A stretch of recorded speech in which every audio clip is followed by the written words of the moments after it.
Welcome to all on my YouTube channel. Today we are going to discuss a new topic, bilingual method. Bilingual method is recently developed and invented by Professor C.J. Dodson of Wales. He claims that this method is very effective in teaching a foreign language. This method is a unique method which is a midway between two old methods, translation method and direct method. अगर हम यहाँ बात करें, जो bilingual method है, bye means to और lingual means languages, जहाँ to languages use होती हैं. लेकिन टू लैंग्वेजेस तो ट्रांसलेशन मेथड के अंदर भी यूज होती थी.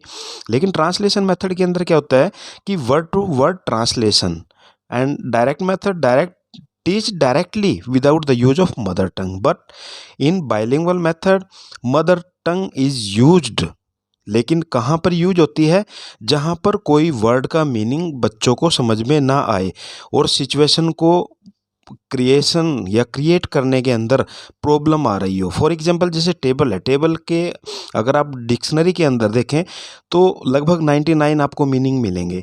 अब अगर इतने मीनिंग मिलते हैं और स्टूडेंट्स को आपने टेबल टीच करनी है, फॉर एग्जांपल जैसे ज्योग्राफी के अंदर कोई टेबल बनानी है, मैथमेटिक्स के अंदर कोई टेबल बनानी है, और जब आप टेबल वर्ड बच्चों के सामने रखते हो तो बच्चों का एकदम से ध्यान जाता है भाई टेबल मीन्स मेज. लेकिन आप फिर सिचुएशन क्रिएट करोगे, सिचुएशन क्रिएट करने के बाद फिर आप डायरेक्टली उसको बताओगे, तो इसमें आपका बहुत टाइम लगता है. इसलिए जहाँ पर ज़रूरत हो वहाँ पर उस वर्ड का मीनिंग मदर टंग के अंदर यूज किया जा सकता है. ये बाइलिंगुअल मेथड है. फॉर एग्जांपल जैसे संतरा है, अगर आपने बच्चों को संतरा बताना है तो आप डायरेक्टली बता सकते हो. लेकिन अगर आप डायरेक्ट मेथड में बताओगे भाई एक ऐसा जिसको छीला जाता है, जिसके अंदर से ऐसे ऐसे निकलता है, आप उसको एक्सप्लेन करोगे, फिर बच्चे बताएंगे और बच्चे फिर उसमें हो सकता है आपको कोई और भी एग्जाम्पल दे दे. तो इससे ज़्यादा बेटर है कि कहीं पे अगर हम अटकते हैं तो किसी वर्ड का मीनिंग को तो डायरेक्टली उसको आप बाइलिंगुअल मेथड के अंदर बता सकते हैं. Method are meant for us and not we for the methods. Method के लिए हम नहीं हैं, मेथड हमारे लिए है. It has been rightly said that the best methods are those that produce the best result. Best method वो होते हैं जो बेस्ट रिजल्ट प्रोड्यूस करते हैं. The word bilingual applies to a person who knows two languages, the mother tongue and the foreign language और second language. Mother tongue students की कोई भी हो सकती है और फॉरेन लैंग्वेज या target language. Our country is the best example of it. Meaning, bilingual method is one of the newest method where two languages are used. One is the mother tongue of the students and the other is the target language like English. In this method, the teacher explains the meaning of new English words, phrases, sentences, grammatical points and rules by students of mother tongue. Here, the teacher does not explain word by word. This method is based on the principle of similarities and differences which is found between the two languages. These may be of situation, sounds, vocabulary, etc., structure, etc. Principles of bilingual method. ऐसे कौन से principal सिद्धांत है जिसके ऊपर bilingual method based है? Unit of teaching is a sentence. आपने direct method के अंदर देखा था, डायरेक्ट मेथड के अंदर सेंटेंस पूरा टीच कराया जाता है, ना कि वर्ड बाय वर्ड. और जो बाइलिंगुअल मेथड है इसके अंदर भी unit of teaching is a sentence not word. Mother tongue is used when it is necessary. ये नहीं है भाई हर जगह आप मदर टंग यूज करोगे, मदर टंग वहाँ यूज होगी जहाँ वो नेसेसरी हो. A lot of pattern practice is given to the learners. Mastery over the language, rules of grammar are not taught separately. यहाँ पर क्या होता है कि जो ग्रामेटिकल रूल्स हैं वो डायरेक्टली टीच नहीं कराए जाते, कराने के बाद एग्जाम्पल उसके बाद में क्लियर किए जाते हैं. Emphasis on creating situation. Situation create करने के लिए एम्फेसिस होता है. Merits of bilingual method. Time and energy saving. इससे क्या होता है कि टाइम और एनर्जी सेव हो जाती है. अगर आपको सिचुएशन क्रिएट करनी पड़े उसके लिए आपको क्या करना पड़ता है, टीचिंग एड्स यूज होती हैं. तो उससे पहले क्या होता है कि डायरेक्टली आप किसी भी वर्ड का मीनिंग बता देते हैं, तो time and energy saving. Less costly.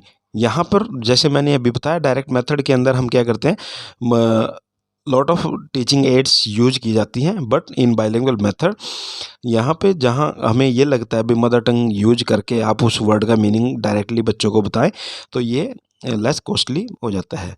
Helpful in creating linguistic habits, हमारी जो 4 हैबिट्स होती हैं listening, speaking, reading and writing, तो ये हैबिट क्रिएट करने के लिए हेल्पफुल है। Does not need train teachers, यहाँ पर क्या होता है कि टीचर्स ट्रेंड हैं, मतलब ये नहीं है, यहाँ पे एक एवरेज टीचर भी यूज कर सकता है। Much audio visual aids are not needed, stress on speech practice, bilingual method के अंदर भी डायरेक्ट मेथड की तरह ही स्ट्रेस ऑन स्पीच पैटर्न ये प्रैक्टिस के ऊपर दिया जाता है। Students are able to understand English well, teachers of English love to teach through this method, यहाँ पर क्या होता है, जो टीचर्स हैं इंग्लिश के वो इस मेथड के जरिए पढ़ाना बच्चों को पसंद करते हैं। एंश्योर्स एक्यूरेसी, अगर आप सिचुएशन क्रिएट करें उसका बाद उसका मीनिंग, किसी भी वर्ड का मीनिंग बच्चों को बताएं, तो उससे क्या होता है, लॉट ऑफ टाइम आपका कंज्यूम होगा। तो आप यहाँ क्या करते हैं कि उसका डायरेक्टली जब मीनिंग बता देते हैं तो बच्चों को उसका जो एक्यूरेसी है उसकी संभावना बन जाती है। Demerits of bilingual method, it diverges the attention of the learner. देखिए, जब आप डायरेक्टली स्टूडेंट्स को पढ़ा रहे हैं इंग्लिश टू इंग्लिश या टारगेट लैंग्वेज के अंदर, तो वहाँ पर क्या होता है कि अलग ही एटमॉस्फेयर क्रिएट किया जाता है क्लासरूम के अंदर। बट जब आप किसी भी वर्ड का मीनिंग उसकी मदर टंग के अंदर बताते थे, तो वहाँ पे जो उसकी अटेंशन होती है वो कहीं ना कहीं इफेक्ट तो ज़रूर करती है।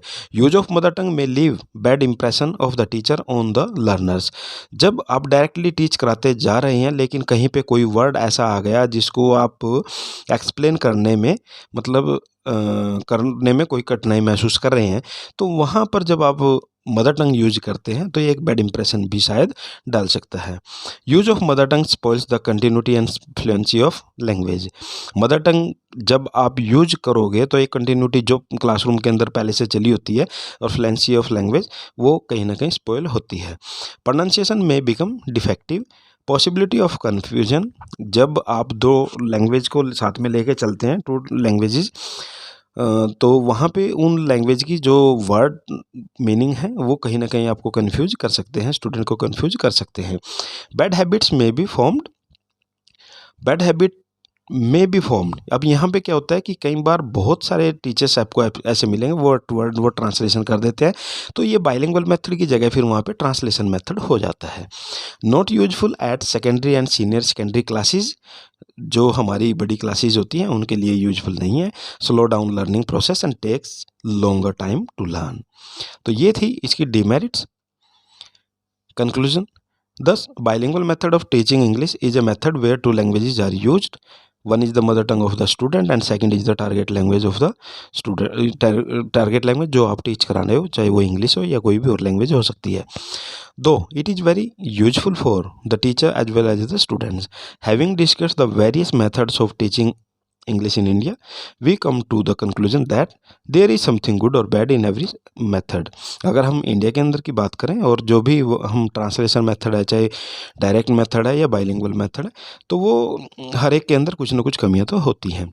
None of the method is perfect in every respect, कोई भी मेथड ये नहीं होता भाई परफेक्ट है। Therefore the teacher should keep in mind the different points like learner, यहाँ पे हमें क्या करना पड़ता है जब हम कोई भी मेथड यूज करते हैं, तो जो लर्नर होता है, लर्नर की जो एज है, उसका जो मेंटल लेवल है, उसकी जो क्लास है, उसको ध्यान में रखा जाता है।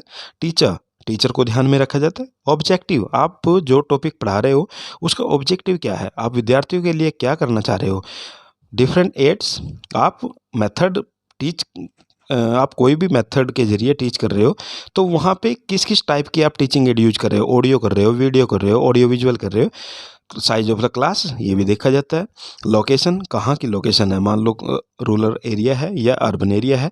एंड सोशल बैकग्राउंड, विद्यार्थी या जो स्टूडेंट है उनकी सोशल बैकग्राउंड क्या है वो देखे जाता है।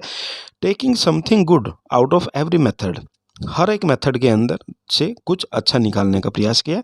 Will suit him the most in one and all types of situation, और सभी सिचुएशन के अंदर उसको प्रयोग किया जा सकता है। तो ये आप कंक्लूजन लिख दोगे।